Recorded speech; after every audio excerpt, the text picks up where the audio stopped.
तर तुम्ही आज पाहणी करायला आलेला आहोत. 17 वर्ष झाले राज्यामध्ये. खरं तर या कालावधीमध्ये बरेचसे प्रकल्प पूर्ण झाले, प्रत्यक्षात त्याच्यावरून वाहतूक सुरू झाली. या रस्त्याला नेमकी काय अडचण आहे की इतके वर्ष होऊ नये? इथे स्थानिक जे आमदार बिमदार सगळे लोक जी मंडळी आहेत, राजकीय हस्तक्षेपामुळे या सगळ्या गोष्टी होत नाहीयेत. मागे मी एकदा नितीन गडकरींना मी फोन केला होता या बाबतीत. मी त्यांना विचारलं होतं, मी एकदा बोललो पण होतो, आणि गडकरींनी मला याचं उत्तर दिलं होतं की कॉन्ट्रॅक्टर कंटाळून निघून गेले. आता नितीन गडकरी जे या रस्ते आणि या सगळ्या गोष्टींचे केंद्रीय मंत्री आहेत, ते जर समजा कोकणातल्या कंत्राटदारांबद्दल कंटाळून निघून गेले असं जर म्हणत असतील तर ते कंटाळले कोणामुळे, कशामुळे कंटाळले? आतापर्यंतचा रिवाज असा आहे की तुम्हाला जर रस्ता बांधायचा असेल तर ज्याला लँड ॲक्विजिशन म्हणतो, ती लँड ॲक्विजिशन ही सरकारने करून द्यायची असते आणि मग पुढे कंत्राटदार ती गोष्ट करतो. हे सगळे रस्ते करत असताना प्रत्येक वेळेला हाच प्रॉब्लेम आलेला आहे की जागा संपादित केलेली नाही, कंत्राटदाराला कंत्राट देऊन मोकळे झालेत, पैसे गेलेत, पैशातनं त्यांचे टक्के गेलेले आहेत आणि रस्ता तिकडेच आहे. हे वर्षानुवर्ष ह्याच गोष्टी होत आल्यात, अशाच होत आहेत. आत्ता नवीन बांधलेल्या रस्त्यावर मी आलोय, काय अवस्था आहे नवीन बांधलेल्या रस्त्याची? मला आता हे काहीतरी त्या इथे घेऊन जातात कुठे त्या बायपास, तर मी त्यांना तेच विचारलं, म्हटलं नुसत्या एका बायपासने काय होणार आहे? बनवलेला रस्ता, नवीन बनवलेला रस्ता हा पण जर खराब होणार असेल त्या बायपासने काय होणार आहे 2 किलोमीटरच्या? काय आपण राज्य म्हणून हे माझ्या राज्यातलं आहे, हे नीट व्हायला पाहिजे, चांगलं व्हायला पाहिजे, याच्या दृष्टिकोनातनं विचार न करता याच्यातनं टक्के किती मिळतील या गोष्टींवरतीच जास्ती विचार आहे. आमच्या जमिनी कशा विकल्या जातील, जमिनी घेऊन ठेवायच्या, हेच व्यवहार नुसते सुरू आहे. तो बाकी काय सुरू आहे मला जरा सांगा महाराष्ट्रात? आता हे तिसऱ्या मुंबईचं केलंय, बरोबर आहे? आता हे तिसरे मुंबई हे सगळ्यात जास्ती महत्वाचं आहे. ही तिसरी मुंबई आता काय, तिसरी मुंबई काय, दुसरी मुंबई काय चालू आहे, ह्या तिसऱ्या मुंबईची जाहीर केलंय. आता मी तुम्हाला साधी गोष्ट फक्त वाचून दाखवतो. या तिसऱ्या मुंबईमध्ये काय गोष्टी येणार आहेत तर इथे educational city, medical city, sports city, data centre, global capability centre, संशोधन संस्था आणि बीकेसी पेक्षाही मोठं व्यावसायिक केंद्र उभारलं जाणार आहे. आंतरराष्ट्रीय विद्यापीठ, जागतिक तंत्रज्ञान कंपन्या आणि उच्च मूल्य सेवा उद्योगांना आकर्षित करण्याचा प्रयत्नही सुरू आहे. म्हणजे इथे कोण तिसऱ्या मुंबईमध्ये तुम्हाला काय आणायचंय हे महाराष्ट्राला माहिती आहे का? महाराष्ट्राची मुलं मुली तयार आहेत का या गोष्टींसाठी? म्हणजे आपल्याकडचा जो कोणी शेतकरी आहे, आपल्याकडचा जो कोणी जमीनधारक जो आहे, तो फक्त माझी जमीन मालक एवढाच राहणार आणि त्याच्यासमोर ही तिसरी मुंबई उभी राहणार, काय ह्याला काही करायचंय ते, आणि तो फक्त बघत राहणार. म्हणजे ह्या संपूर्ण पेण, पनवेल, उरण ह्या सगळ्या भागातली जी रायगड जिल्ह्यातली जी मुलं आहेत, मुली आहेत, त्यांना काही सांगणार आहोत का आपण? त्यांना काही तयार करतोय का आपण की परत बाहेरच्या राज्यांमधून लोक येणार, पुन्हा इथे नवीन वसाहत होणार? आज जे पुण्याची वाट लागली आहे, जी आपल्या बाकीच्या शहरांची जी वाट लागते, बाहेर कळतंय, बाहेरच्या राज्यांमध्ये कळतंय की काय होणार आहे, त्याप्रमाणे त्यांच्या पोरापोरींना तयार करतायत ते आणि महाराष्ट्रात पाठवत आहेत. आणि आमच्या महाराष्ट्रातल्या मुला मुलींना काही माहित नाही की इथे काय होणार आहे, काय घडणार आहे. त्यांना कोणतीही गोष्ट सांगितली जात नाहीये की बाबा तुम्ही कुठच्या गोष्टींच्या तयारीला लागा, आपल्याकडे काय गोष्टी येणार आहेत, काही माहिती नाहीये.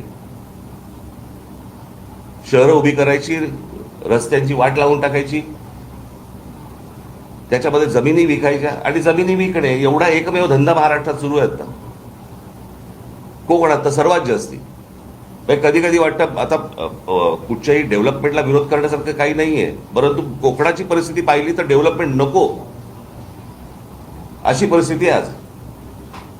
तर ती जर समजा स्थानिक लोकांच्या जर वाट्याला येणार नसेल तर ही डेव्हलपमेंट काय करायची? म्हणजे स्थानिकांच्या काय म्हणतो त्याला जीवावरती ह्या सगळ्या गोष्टी उभ्या करायच्या, त्यांच्याकडनं जमिनी घ्यायच्या आणि त्यांना उद्ध्वस्त करायचं. हा जो जमीन मालक आहे हा काय करेल मला जरा सांगा याच्या पुढे. त्यांची मुलं पोरं पोरी काय करतील?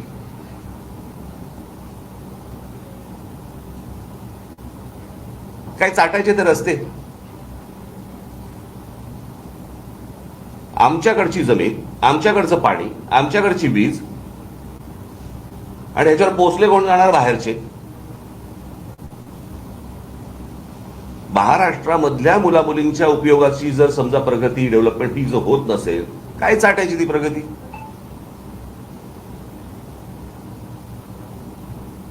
हे कोणासाठी सुरू आहे?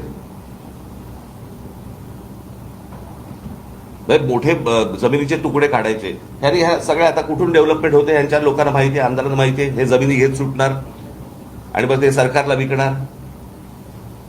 मग सरकार कोणाला तरी अजून कुठचे उद्योग अदानी बिदानी देणार, त्याच्या घशात घालणार. हे सुरू आहे. आपण आपली पत्रकार परिषद घेत बसू.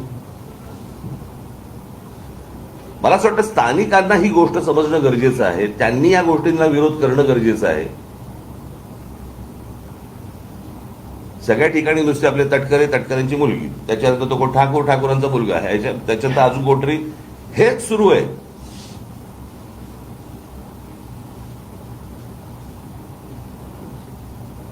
आणि आमच्या लोकांना समजत नाहीये की काय प्रकारचं पुढे काय त्यांच्या समोर आयुष्यात वाढून ठेवलेलं आहे.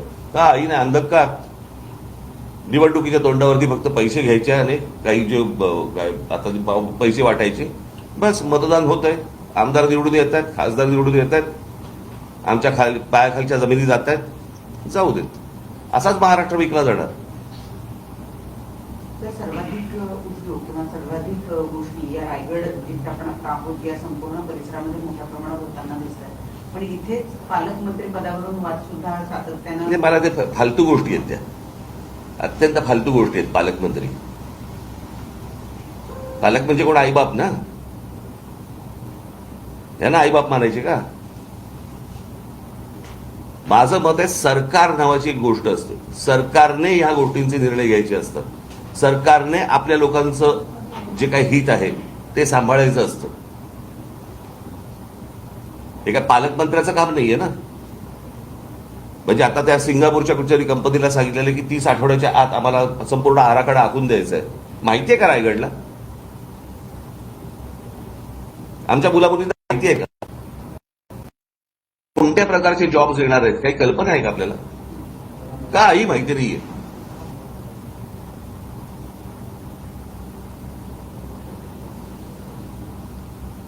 रस्ते करायचे नाहीत, उद्योग कुठचे येतात ते दाखवायचे नाहीत, सांगायचे नाहीत, सगळं लपवून ठेवायचं.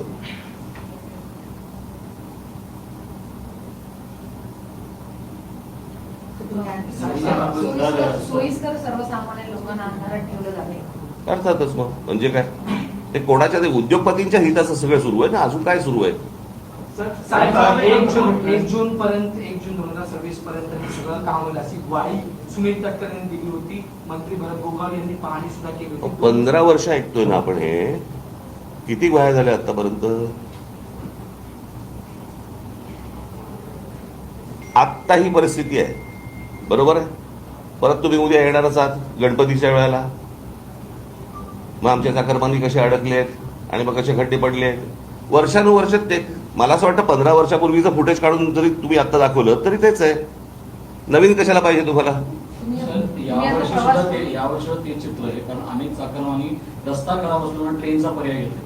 तर अजूनपर्यंत 30 गोष्ट सुरू आहे असं कोणाला असं वाटतं का तुम्हाला? 30 गोष्ट म्हणजे गेली, मला असं वाटतं स्वातंत्र्य मिळाल्यापासून तेच सुरू आहे ना. आपल्याकडे अजूनही कोणत्या प्रकारचे नवीन विषयच आहेत त्या निवडणुकीला? आम्ही नोकऱ्या देऊ, आम्ही पाणी देऊ, आम्ही रस्ते देऊ, हेच सुरू आहे अजून. मी मागे एकदा माझ्या मुलाखतीमध्ये मी सांगितलं होतं, मी एकदा स्वित्झर्लंडला गेलो होतो, बरीच वर्ष झाली त्याला. आणि तिथे गेल्यानंतर मला सगळी तो देश फिरत असताना मला पहिला प्रश्न पडला, तिथला विरोधी पक्ष भांडतो कशावर? सगळं सुंदर आहे, सगळ्या नोकऱ्या आहेत, गाड्या आहेत, सगळं छान आहे. मग तिकडचा विरोधी पक्ष काय म्हणतो? काय देऊ? आपल्याकडे हेच सुरू आहे. वर्षानुवर्ष आपण त्याच विषयांवरती निवडणुका लढतो, तेच विषय सुरू आहेत. काही त्याच्यामध्ये बदल नाही. तुम्ही आता तिसऱ्या रस्ते- मुंबईवरती बोललात, परंतु मुख्यमंत्र्यांकडून असं वारंवार सांगितलं की जेव्हा कुठे विकास होत असेल तेव्हा सुरुवातीला विरोधकांकडून विरोधच होतो, त्यानंतर अरे विकासाला विरोध नाहीये. माझं म्हणणे माणसांना अंधारात ठेवू नका. इथल्या मुलामुली आपण तेच बोलतोय का? साहेब, एक प्रश्न आंगाव आणि रोहा यामध्ये मुंबई दिल्ली कॉरिडॉर येणार होते आणि त्यासाठी शेतकऱ्यांची सुरुवातीला भूसंपादन जागा काढण्यात आली आणि तेव्हा सांगण्यात आलं होतं की रासायनिक जे कारखाने आहेत ते येणार नाही. मात्र आता प्रत्यक्षात जे आहे ते रासायनिक कारखाने अरे आहेत. मी मागे पण एकदा इथे कोकणामध्ये आलो असताना मी म्हटलं होतं की तुम्ही हे जे उद्योग येत आहेत ह्यांच्यामध्ये पार्टनर व्हा. कळलं का? तुम्ही जमिनी विकून तुमचा विषय संपला. आपण एक त्यातलं सुंदर उदाहरण जर समजा आपण बघितलं तर पुण्यामध्ये मगरपट्टा, बरोबर आहे. सगळे शेतकरी एकत्र आले, सगळ्या शेतकऱ्यांनी मिळून एक मोठ्या प्रकारचा एक प्रकल्प उभा केला, बरोबर आहे. ते जमीन मालकही राहिले आणि प्रकल्पाचे मालकही राहिले. मग ही गोष्ट आपल्या महाराष्ट्रात इतर ठिकाणी काय नाही होत?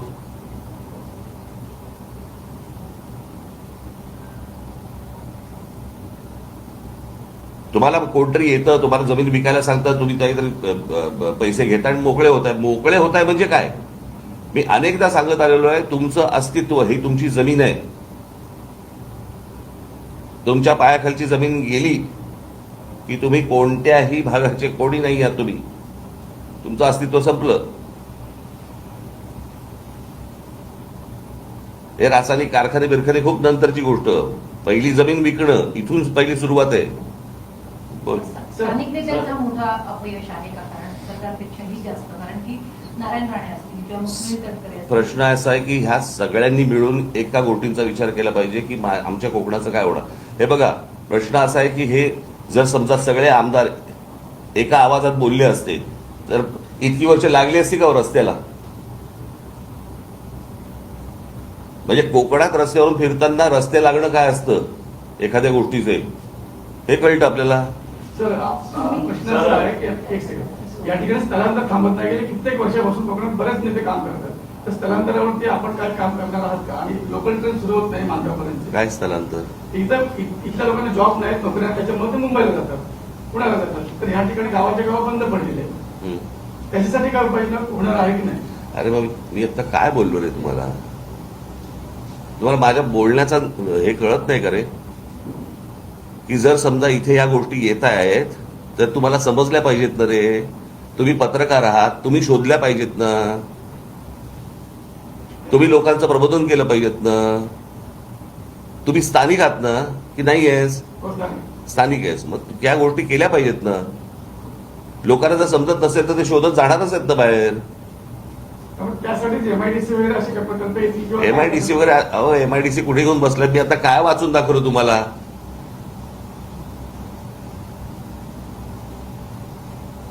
सरकारचं इथे काय आणायचं चालू आहे आणि इथल्या लोकांना, स्थानिकांना माहिती नाहीये इथे काय येणार आहे. तुम्हाला कळते का प्रकल्प काय आहे तो? समजतंय का? तुम्ही कुठच्या एमआयडीसी जुन्या गोष्टीत राहू नका आता.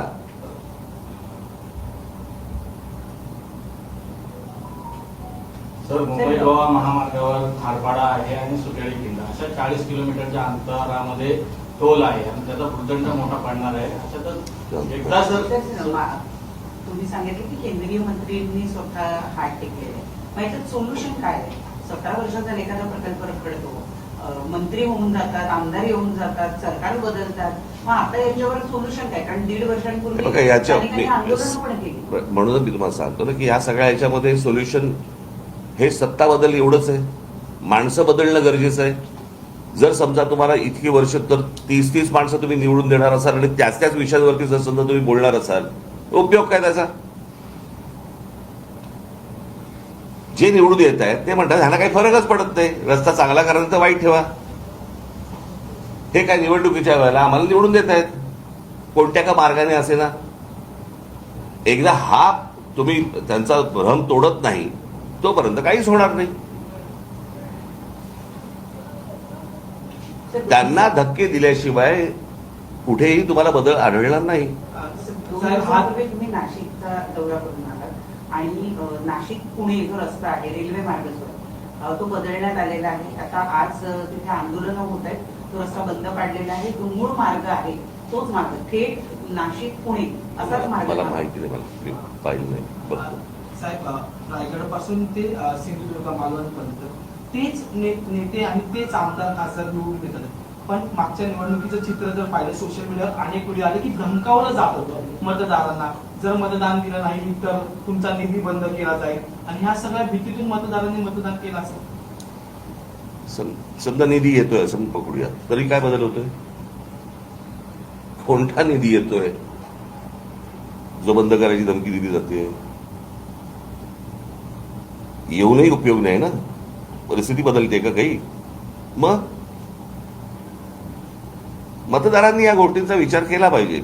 मतदार जोपर्यंत या गोष्टींचा विचार करत नाही तोपर्यंत काही गोष्टी घडणार नाहीत. असंच चालू राहणार. चला.